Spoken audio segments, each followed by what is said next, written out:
Assalamualaikum warahmatullahi wabarakatuh. Salam sejahtera bagi kita semua. Kami dari kelompok Jerome Pauline kelas 9D akan mempresentasikan mengenai teks cerita inspiratif. Sebelum masuk ke pembahasan, izinkan kami untuk memperkenalkan diri.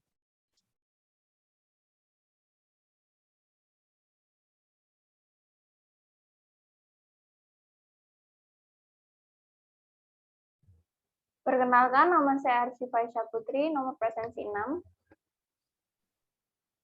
Perkenalkan, nama saya Atia Zahra Sabrina, nomor presensi 7. Perkenalkan, nama saya Chelsea Aquane Shaila Oktalika, nomor presensi 10. Perkenalkan, nama saya Julia Skarkinariosi, nomor presensi 21. Perkenalkan, nama saya Radhi Feren Ramadan, nomor presensi 25. Perkenalkan, nama saya Skutri Octavia, nomor presensi 27.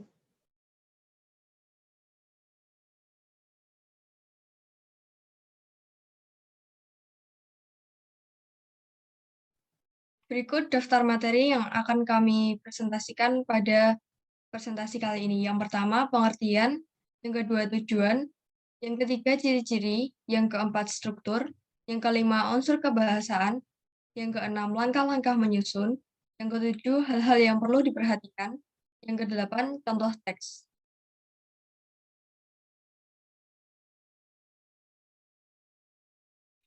Sebelum kita gali lebih lanjut mengenai teks inspiratif, kita harus tahu dulu mengenai inspirasi. Secara KBBI, inspirasi adalah ilham atau dorongan untuk terus berpikir kreatif. Apabila dijabarkan, inspirasi adalah sebuah gagasan atau percikan ide-ide kreatif akibat hasil proses belajar dan peduli kepada sekeliling kita. Selanjutnya adalah teks inspiratif. Teks cerita inspiratif adalah rangkaian cerita dalam bentuk narasi dengan nilai moral di dalamnya yang mampu mengilhami, menggunakan kesadaran, dan membuka pencerahan pembaca. Teks menggunakan pilihan diksi atau kata yang dapat menyentuh hati pembaca maupun pendengar. Cerita inspiratif biasanya dibuat oleh seseorang yang sudah dalam taraf bijak.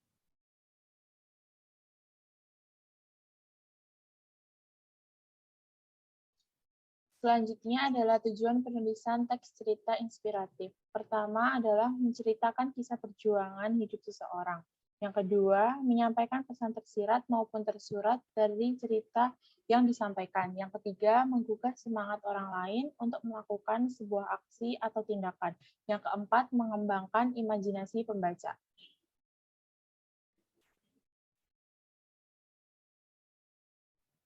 Selanjutnya yaitu ciri-ciri teks.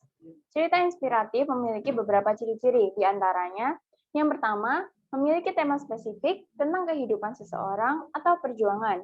Yang kedua, amanat dalam cerita inspiratif menjadi sorotan utama, sehingga alur dikembangkan untuk membawa pembaca memahami amanat dengan tepat. Yang ketiga, bersifat naratif, atau berisi uraian rangkaian kejadian dalam hidup seseorang.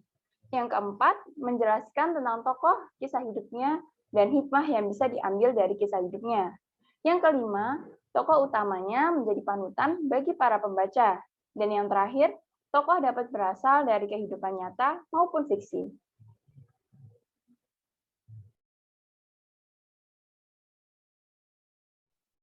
Selanjutnya ada struktur teks cerita inspiratif. Struktur yang pertama yaitu orientasi. Orientasi berisi pengenalan tokoh atau pengantar cerita. Yang kedua yaitu perumitan peristiwa. Pada perumitan peristiwa, berisi kisah atau peristiwa yang dialami oleh tokoh. Pada tahap ini, peristiwa menuju ke puncak cerita atau konflik. Struktur yang ketiga yaitu komplikasi. Komplikasi merupakan puncak atau inti cerita yang di dalamnya terdapat kisah yang dapat menjadi inspirasi bagi pembaca. Struktur yang keempat yaitu resolusi. Pada struktur resolusi, terdapat peristiwa yang menyadarkan tokoh tentang kebaikan. Dalam tahap ini pula, masalah yang ada pada cerita sudah dapat terselesaikan. Struktur yang kelima atau yang terakhir yaitu koda. Koda berisi penutup cerita, kesimpulan, dan pesan moral dari cerita yang disampaikan.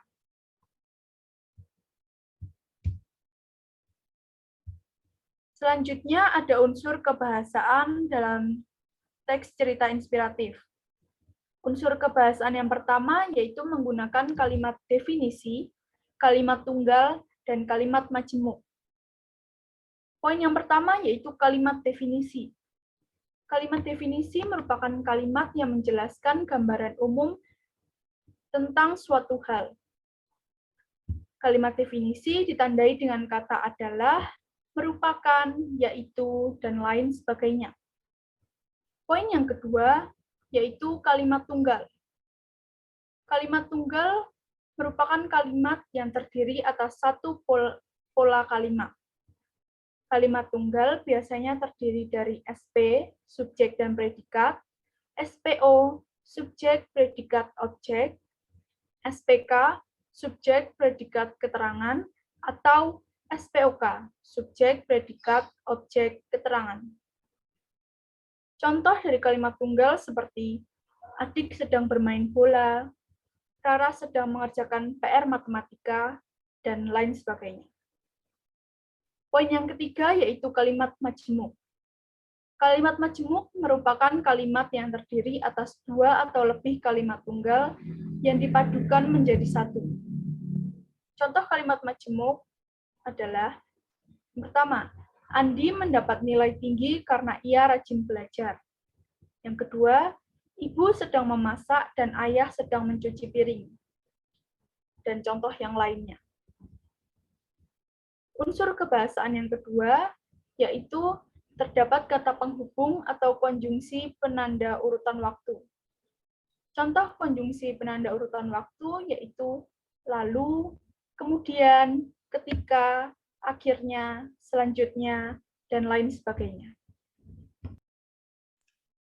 Unsur kebahasaan yang ketiga yaitu menggunakan kata benda, kata keterangan, kata ganti, dan juga kata sifat. Yang pertama ada kata benda. Kata benda ini merupakan kata yang menyatakan nama dari seseorang, tempat, atau semua benda, dan segala yang dibendakan. Kata benda ini dibagi menjadi dua, yaitu kata benda konkret, atau kata benda yang dapat dikenal oleh panca indera, dan juga kata benda abstrak, yang hanya dapat dikenal dengan pikiran. Lalu berikutnya ada kata keterangan. Kata keterangan ini berfungsi memberikan keterangan kepada kata lain. Contohnya sangat, amat, dan juga tidak.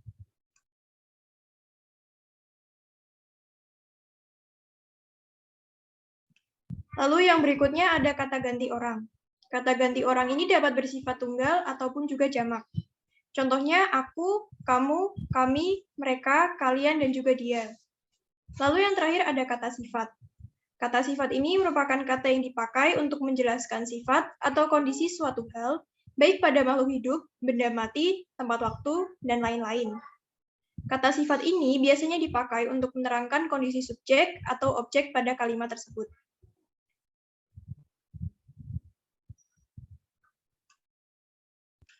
Lalu unsur kebahasaan yang keempat adalah menggunakan kata kerja transitif dan juga kata kerja intransitif. Kata kerja transitif merupakan kata kerja yang diikuti oleh objek. Contohnya yaitu seekor merpati sedang membuat sarang. Lalu contoh berikutnya, ayah menolong orang asing itu dengan senang hati. Lalu berikutnya ada kata kerja intransitif. Kata kerja intransitif merupakan kata kerja yang tidak diikuti oleh objek dan tidak dapat diubah ke bentuk pasif. Contohnya adik sakit dan juga nenek selalu berdoa.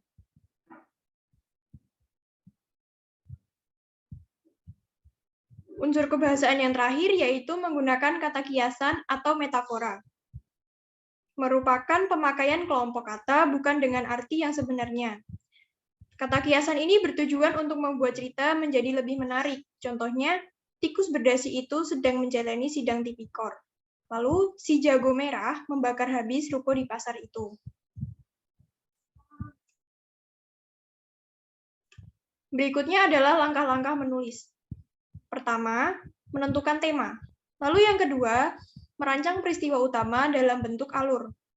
Berikutnya, merincikan peristiwa utama ke detail peristiwa sebagai pendukung cerita. Lalu menentukan tokoh, watak, latar, dan juga sudut pandang. Yang terakhir, mengembangkan tulisan sesuai struktur dan kaidah kebahasaan yang berlaku.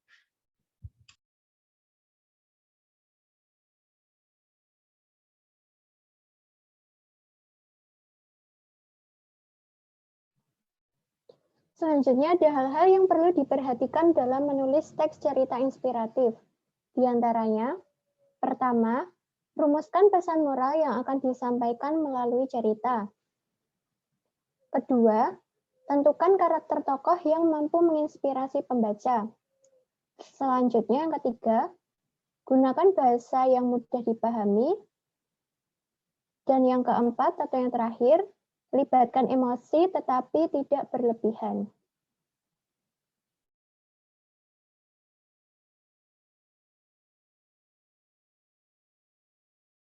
Selanjutnya yang terakhir adalah contoh teks.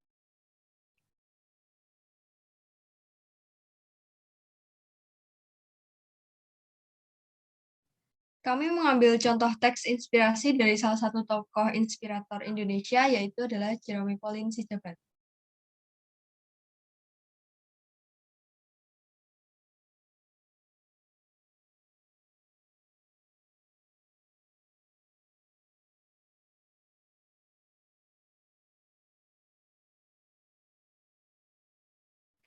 Paragraf 1 merupakan bagian orientasi, sedangkan paragraf 2 dan 3 merupakan perumitan cerita.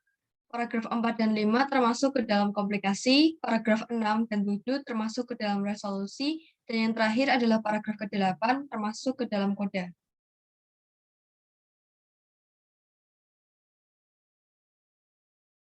Berikut salah satu kutipan inspirasi dari Jerome Pauline yang kami ambil dari bukunya yang berjudul Mantapu Jiwa, halaman 127.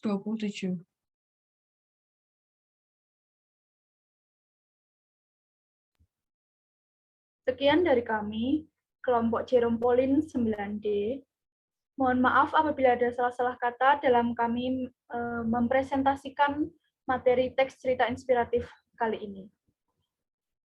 Terima kasih. Wassalamualaikum warahmatullahi wabarakatuh.